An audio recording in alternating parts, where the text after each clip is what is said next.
एक बार नारद जी ने कमल के आसन पर विराजमान होने वाले ब्रह्मा जी से यह प्रश्न किया कि हे सुश्रेष्ठ, हे सभी देवताओं के श्रेष्ठ, फाल्गुन के किस पक्ष में जो विजया नाम की एकादशी होती है, कृपया उसके पुण्य का और उसके फल का वर्णन कीजिए, मुझे विस्तार पूर्वक बतलाइए, ये मैं सुनना चाहता हूँ। भगवान नारद जी के कहने पर भगवान ब्रह्मा जी ने नारद जी से कहा, हे नारद जी, मुनियों के श्रेष्ठ, मैं उससे विस्तार पूर्वक बतला रहा हूँ और आप ध्यान पूर्वक सुने। मैं एक उत्तम कथा सुनाता हूँ जो पापों का अपहरण करने वाले यह व्रत बहुत ही प्राचीन, पवित्र और पापनाशक है। यह विजया नाम की एक एकादशी राजाओं को विजय प्रदान करने वाली होती है। इसमें जरा भी संदेह नहीं करना चाहिए। पूर्व काल की समय की बात है। भगवान श्री रामचंद्र जी 14 वर्षों के लिए वन में चले गए और वहां पंचवटी में रहकर सीता तथा लक्ष्मण जी के साथ रह रहे थे। वहां रहते समय रावण ने चपलतावश विजय आत्मा श्री राम की तपस्वी पत्नी श्री सीता मैया को हर कर ले गए।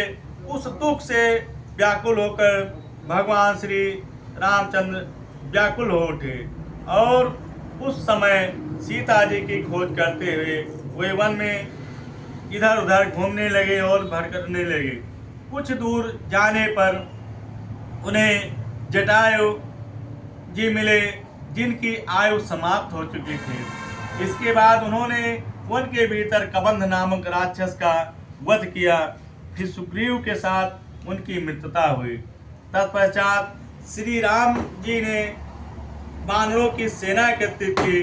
हनुमान जी ने लंका के उद्यान में जाकर सीता जी का दर्शन किया और वहां से उन्होंने आकर भगवान श्री रामचंद्र जी को चिन्ह स्वरूप सीता मैया के दी हुई मुद्रिका को प्रदान की।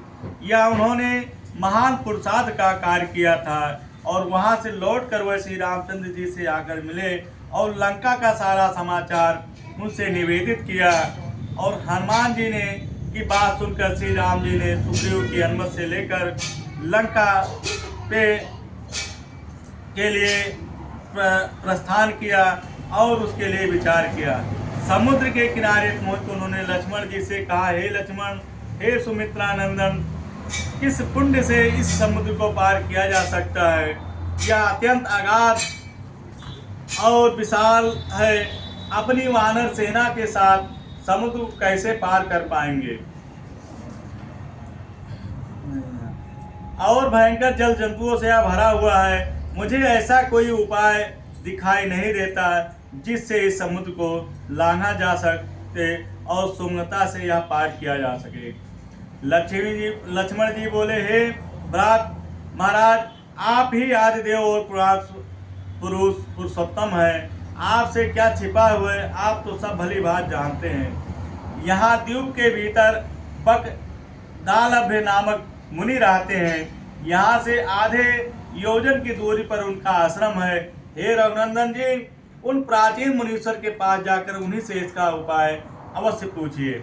लक्ष्मण जी की यह अत्यंत सुंदर बात सुनकर श्री रामचंद्र महामुनि बगदालभ्य के पास मिलने के लिए गए और वहां पहुंचकर उन्होंने मस्तक झुकाकर मुनि को प्रणाम किया और उनसे निवेदन किया। मुनि को देखते ही वह पहचान गए कि यह तो स्वयं पुराण पुरुषोत्तम श्री राम जी है, जो किसी भी कारणवश मानव शरीर में अवतीर्ण हुए हैं। उनके आने से महाराज को बड़ी प्रसन्नता हुई। उन्होंने पूछा, हे प्रभु, हे श्री राम जी, आपका कैसे यहाँ आगमन हुआ? कृपया मुझे यह आप बतलाइए।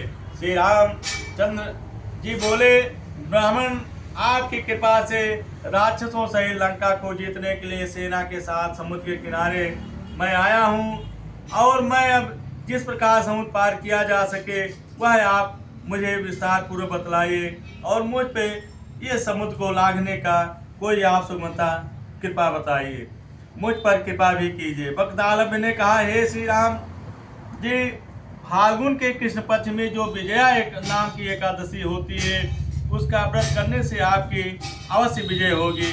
निश्चय ही आप अपनी वानर सेना के साथ समुद्र को पार कर सकेंगे और हे राजन, अब इस व्रत की फलदायक भी सुनिए। दशमी का दिन आने पर एक कलश स्थापित करें तथा वह सोने चांदी अथवा मिट्टी का किसी का भी हो, उस कलश को जल से भरकर उसमें पल्लो डाल दें। उसके ऊपर भगवान नारायण के स्वर्णमय विग्रह की स्थापना करें। फिर एकादशी के दिन प्रातः काल स्नान करें। कलश को पुनः स्थिरता पूर्वक स्थापित करें। माला, चंदन, सुपारी, नारियल आदि के द्वारा विशेष रूप से उसका पूजन करें। कलश के ऊपर सब धान्य और जौ रखें। गंध, धूप, दीप भात से नैवेद्य से उसका पूजन करें। कलश के सामने बैठकर उस दिन उत्तम कथा वार्ता आदि के द्वारा विदित करें। रात में भी वहां जागरण करें। अखंड व्रत की सिद्धि के लिए घी का दीपक भी जलाना चाहिए। फिर द्वादशी के दिन सूर्योदय होने पर उस कलश को किसी जलाशय के समीप, नदी, झरने या पोखरे के तब समीप जाकर स्थापित करें। मेरे पास कलश के साथ ही और भी बड़े बड़े दान देने चाहिए।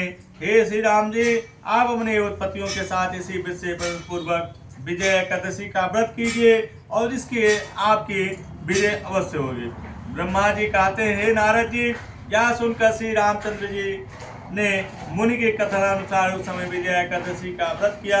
उस व्रत के करने के प्रभाव से श्री रामचंद्र जी विजयी हुए और उन्होंने संग्राम के समय रावण को पराजित किया और लंका पर विजय प्राप्त की और सीता जी को भी प्राप्त किया। हे पुत्र, जो मनुष्य विजय से व्रत करते हैं उन्हें लोक में विजय प्राप्त होती है और उनका उत्तम लोक भी अच्छे बना रहता है। भगवान श्री कृष्ण जी कहते हैं, युधिष्ठिर, इस कारण विजया एकादशी का व्रत अवश्य करना चाहिए। इस पढ़ने सुनने से वाजपेयी यज्ञ का फल प्राप्त होता है। प्रभु श्री भगवान की, प्रभु श्री कृष्ण भगवान की, सत्यनारायण भगवान की।